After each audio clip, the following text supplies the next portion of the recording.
What's up, people? If you are interested in buying an XSR900 or are just curious about these bikes in general, this video is for you. I have owned this bike for 3 years. I have put 13,000 miles on this bike, and it is time for me to share with you the things that I hate and the things that I love about this bike. Okay, the number one reason that I love this bike, the speed and the power of this bike.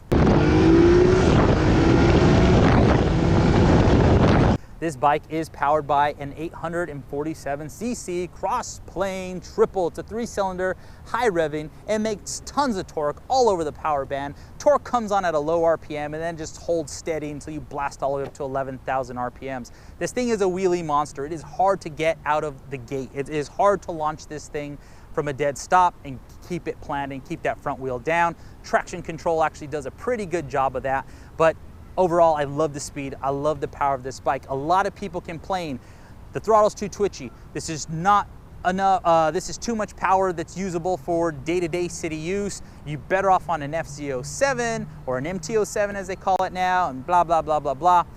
I think it is all within a rider's capability to determine how much is enough power for them. Now, supposedly there are people that have been able to get to 60 miles in under 3 seconds with one of these bikes. I think that'd be very difficult. This thing's definitely better from a roll than a dig, just because it puts down so much power so fast. It's hard to keep the front end planted, but that all comes down to technique and rider ability. So, the number one thing that I love about this bike, the price and the value of this bike. I bought this bike brand new in early 2017. It is a 2016 model, and it MSRPs for less than $10,000. Now, at the time, this was only a year model in. Was a bike that was still relatively new to the market and in demand, and for those reasons I really wasn't able to negotiate very much off the price. So let's just say I spent sticker on this thing plus tax, title, and license, and some financing fees. The thing is, today's market, you can find these that are 1 or 2 years old sitting on dealership floors, and they're slashing prices on them, especially right now. I think a lot of motorcycle dealerships are hurting, and they're doing really deep discounts on a lot of cool bikes. So I wouldn't be surprised if you could pick one of these up for less than MSRP, out the door, tax, title, license, finance, the whole 9 yards. Considering what you get with this bike, the performance that you get with this bike, for less than $10,000, it's an amazing value. Now, when I bought the bike, money wasn't really the concern. Like I said, I was looking at some higher dollar bikes, but this bike fit right, it hit the right marks on paper, the rest is history. So, the number two thing that I really like about this bike, the reliability. I've owned a lot of Japanese bikes, and I've never really had issues with reliability, but you'd get these little quirks here and there. Now, the Harley was a bad experience. That bike, if I hadn't mentioned it already, that thing spent more time in the shop than it did on the road. I had 2 warranty issues that were dealt with before the first break-in interval. So I was really turned off to that type of bike, and I wanted to get back to a Japanese bike that was a reliable machine, and I found it 13,000 miles in, and I have done nothing more than routine maintenance. Things I've done myself: oil change, spark plug change, syncing the throttle bodies. Now, I'm a competent mechanic, but by no means am I a master mechanic, and I find all these things to be fairly easy to have done myself to keep this bike in running order. So, scores high on serviceability, on the ability for you to service it yourself. It is not a very complicated machine, and it's very reliable. All right, the third thing that I love about this bike, and that is the way it fits me. The size, the ergonomics. It's kind of what sold this bike for me. The moment I put a leg over this bike and sat on it, I was sold. This bike fit me the way I expected a bike to fit me. It was a lot like the XT600, the dual sport that I used to ride. I like the overall size and weight of the bike. Given the performance, it's still light and nimble enough to get through traffic, narrow enough to split lanes. For the urban assault vehicle, this thing is kind of hitting all the right boxes in terms of size, weight, performance, and ergonomics. Anyways, rambling a little bit too much about size and fit. Let's go to number 4. Jesus Jones. Number 4 was size and ergonomics. So let's go to number 5. The uniqueness is the 5th thing that I like about this bike.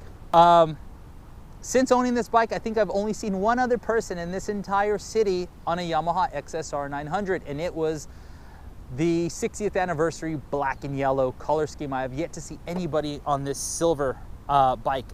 The cool thing is though, and I think I lucked out, is this wasn't my favorite bike in terms of looks, and I'll get to that and some of the things I don't like about this bike. But as it turns out, this silver raw finish, brushed aluminum look on the tank, turned out to be the best looking one they ever made, in my opinion. But number 6, because this bike wasn't very expensive, and because this bike doesn't have any paint, and because this bike aesthetically, the way I have it set up, looks like a semi-post-apocalyptic urban assault vehicle, I'm not super paranoid about damage to this bike. I don't worry about this bike getting scratched. I really can't get scratched anyways, which is awesome. So this bike, just as far as something that I can ride, use every day, leave outside, not be paranoid about walking out and finding somebody sitting on my bike and freak the f out, it's awesome. I've blabbered long enough. Let's get into the things I hate about this bike. Number 1 thing that I hate about this bike, the fit and finish of this bike. Now, yes, I know it's only a $10,000 bike, but god dang it, they could do a better job with this. When I bought this bike, yes, as stupid as it's gonna make me sound, I didn't realize this wasn't the gas tank. And if you thought this was the gas tank, you'd be wrong. The gas tank is a small little metal tank that sits inside the frame. This is all just fascia, facade, covers, whatever you'd want to call them. From a distance, they look great, but you come up close and you actually can see that they are in fact covers. In fact, you can stick your hand underneath the side edge here, wiggle this whole plate bike. In fact, this little centerpiece here that I actually rattle can black, once again, fit and finish is a little bit shoddy. There's gaps here, you know, we can push the plastic down and feel between the tank cover and the little centerpiece here. Headlights, taillights, typical Yamaha. They got these little things that just bobble and wiggle about. The seat, once locked in position, has a whole bunch of movement, play, and wiggle on this thing.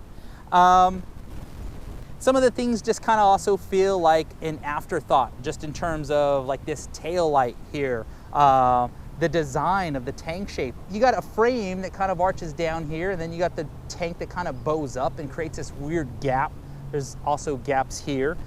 These little holes drilled out. This little faux aluminum piece, maybe it is aluminum, but it feels pretty chintzy. Once again, a lot of large gaps and just wiggle, and these little side pieces here just for decoration that don't do anything but look awkward on the bike. So yeah, the fit and finish, probably the thing I dislike the most. But however, it kind of goes back to why I don't really care about being super overprotective with this bike. So it might be a blessing in disguise that the fit and finish isn't a lot nicer on this bike. So let's get on to the second thing that I hate about this bike. That would be the looks of this bike, particularly in stock form. In fact, like I mentioned earlier, this bike wasn't even on my radar strictly because of the looks of this bike. Now, when I saw it in person, my gears started turning immediately. I saw it from a different angle. I could see more than just this side view to the ugly, bulbous, you know, design of the tank. I saw that it actually had some shape to it. And so I was able to kind of get over that thing, but it didn't take long before the stock front fender just started looking hideous. The first thing I did was chop that thing to pieces to try and shorten it up, kind of get a better aesthetic to it. Then I started realizing with the size of this tank that the front wheel just looked a little bit too small, the tire size. You can see I've changed the front tire and there's no front fender, and I'll get into some of the other reasons I did that in a little bit. Tail tidy kit, which is pretty standard for pretty much all modern bikes these days. Those big chunky plastics had to go. And if I was really particular, I probably would go and change these wonky little tail lights and things like that. But you know, they don't bother me that much. But overall, I did not like the way this bike looks, especially in stock form, did not like the way it looked. So I think I've created something that I really do like the looks of now. In fact, the other thing I changed to was the seat. The factory seat has this really faded red look. It's just so out of place. There was nothing else red or looking like that on the bike. So it just looked like a black seat that sat in the sun and faded and discolored. So replace that with a factory Yamaha XSR seat in black. Let's go on to the third thing that I hate about this bike. It's the sound of this bike. Now, that's also a personal taste thing. A lot of people love these high revving cross plane triples. I think the bike just sounds wimpy.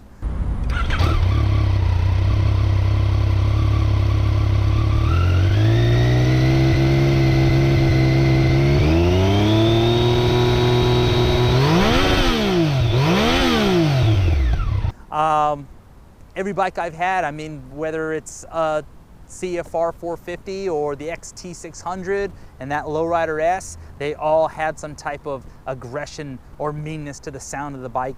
I like that type of sound out of my motorcycle. This bike sure as hell rides and performs so much better than the sound would have you believe, but I just don't like the stock sound. I do have the stock tailpipe on this thing.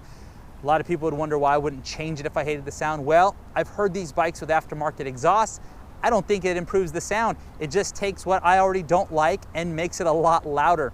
I get that loud bikes save lives, but quiet bikes avoid tickets, and that's another reason I'm gonna leave the stock exhaust. This thing is a bit of a sleeper, and that's kind of a cool thing too. Okay, so the fourth thing that I dislike, don't like, hate about this bike, it's the transmission. It has positive gear engagement, but the problem is, every once in a while, it's not every time, but it decides it doesn't go into second gear. It goes from first, click, neutral, let go of the clutch, back on the throttle, thinking you're in second, rev this thing out like an asshole, and you're just coasting. So that really pisses me off. It doesn't happen very often, but it happens often enough that it bothers the shit out of me. Now, you would think I can take this to the dealership and they'd take a look at it and tell me it's under warranty, something like that. Well, no. A dealership has to replicate the issue, and it happens so infrequently that, of course, when I take it to the dealership, they say, couldn't replicate the issue, might be something you're doing wrong. Of course it is. In fact, as we all suspect, a lot of dealerships lie. Either they don't even try to replicate the issue, or if they did replicate the issue and it's not a persistent issue, they're just gonna lie and say there wasn't a problem. So I've learned that the hard way. Dealing with a dealership in terms of warranty and things like that is almost just useless. So obviously it hasn't been a make it or break it for me to actually get rid of the bike. I've had it for quite some time, but that shifting issue is a problem. Let's go on to number 5.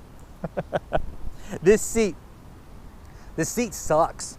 It looks right on the bike, but it doesn't feel right, and it's good for short distances. Once again, I just ride around the city, so for what I'm using it for, it's okay. But I did try to take this on some longer weekend trips. I actually took this thing out to the Grand Canyon about a year after I bought it. It's miserable. I absolutely hate this seat for any prolonged period of time, anything longer than 45 minutes or an hour. It's just, in fact, even with 13,000 miles on this bike, you would never guess I put a mile on this bike. This seat is absolutely so firm and stiff, and yeah, a durable seat, I'll give it that, but a comfortable seat it is not. Number 6, this one's a biggie. You see this big thing here that looks like a 7-gallon gas tank that I've already explained is not. Well, what it's hiding is a 3.7-gallon gas tank. And although sufficient for city use, I get this what this bike is for. It just cannot get you anywhere on a tank of gas if you're trying to venture outside of the city and put some miles on this bike. But then again, with the comfort of the seat, I guess it's not really something you'd want to do on this bike anyways. My point is, not only does it have a small gas tank, especially far too small given how much space this takes up, it's a thirsty bike and not a lot of fuel capacity. So on a ride to Vegas, I stopped twice to fill up. Kind of a bummer. I would love to make it from LA to Vegas in one shot. Typically one stop is sufficient. On this bike, it takes 2. And for that reason, this bike will not serve you well for any type of distance riding, any kind of touring, any kind of day tripping. Just keep it in the city and you'll love this bike. Okay, number 7, the stability of this bike in stock form. I've constantly tweaked the suspension to try and find something that performs well at speed. That front tire that I replaced, another big factor was to actually kind of rake the front end out and bring some stability and some rotational mass to the front end to kind of balance things out. So when I got this bike factory, I got it up on the freeway, and at about 82 miles an hour, I started to get the shimmy. I backed off because last thing you want is some tank slapper at 80 miles an hour. Tweaked the suspension, went back out, was able to get this bike to around 86, 87 miles an hour. That wobble came back into play. The softer I went in the back, the more I got the front end brought up, the more I got a little bit more rake on the front end and weight off the front end, the more stable it felt like it was becoming. And I would, try more weight forward, more weight back, leaning down, getting under the windscreen, and kind of help fight some buffering of the buffering wind. But yeah, all in all, not the most stable bike. And considering this bike can take you to 140 miles an hour, you're usually not very comfortable on this bike in the triple digits, The funny thing is, once you actually push into triple digits, it feels more stable than it does kind of right at this. It's almost like it develops this harmonic vibration at a certain speed. And then if you push past it, you kind of get back into a zone where there's some stability again. But steering stabilizer would be tremendous on this bike. But yeah, once again, city bike. And in the city, what are you blasting stoplight to stoplight? This is great, man. So the last thing that I'm gonna put on this, and I'm gonna categorize this as nitpicking, are the brakes and the suspension. They're adequate, but considering how badass this motor is, I think Yamaha owes it to themselves and owes it to the people to build a higher spec version of one of these bikes. I can't think of a bike that uses this cross-plane 847 of theirs that comes with Brembos and Öhlins, or this nice adjustable Showa stuff. And so although it's adequate for what I use it for, I wish the suspension was more tunable. I have yet to find a setting that can balance comfort and performance. And it's something that I'm fairly proficient at. I've tuned suspension on virtually all my dirt bikes and things like that and gotten to points where I've been really happy with it. I haven't been able to find that balance with this bike. Along with the suspension, like I mentioned, the brakes. Once again, adequate, but it doesn't slow you down like it should, man. I think it's a lot of bike for these brakes. They're adequate if you're riding in a very civilized manner, we'll say that. But when you start pushing this bike hard, you really find the shortcomings of the brakes and the suspension pretty quick. I kind of look at this as a super badass and fast scrambler.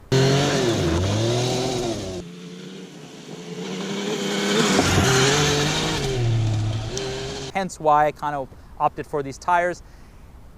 There's a couple reasons I went to these tires, and we'll get into that in a second. So brakes and suspension, don't hate them, just nitpicking. Wish they had nicer offerings. I get for the price, this is what you get, but some of us would have happily spent more money to get a nicer spec on the suspension and the brakes, especially how good this motor is. The last little nitpick I have is the controls as far as traction control, ABS. You cannot disable ABS. For the most part, you'll go out and you'll have traction control on in some form or another, and you have to make a concerted effort to actually shut it off. A lot of times I forget to do that, and for that reason, I've never really felt like I've mastered this bike, especially in terms of wheelies and things like that. I've never really found its limitations because I'm usually riding with some form of traction control on, and yeah, I think maybe it's for the best, just considering safety. But let's see what else. Mods. I was trying to avoid jumping ahead because I want to talk about the things I've modified on this bike and why I modified the things that I did on this bike. Let's go with the simple stuff. Did the tail tidy, of course, got rid of all those ugly plastics. You know why I did that. Make the bike look better. I did this windscreen. The idea was to kind of help with the buffering of the wind, or buffeting. I don't even know what the hell the damn word is right now for some reason.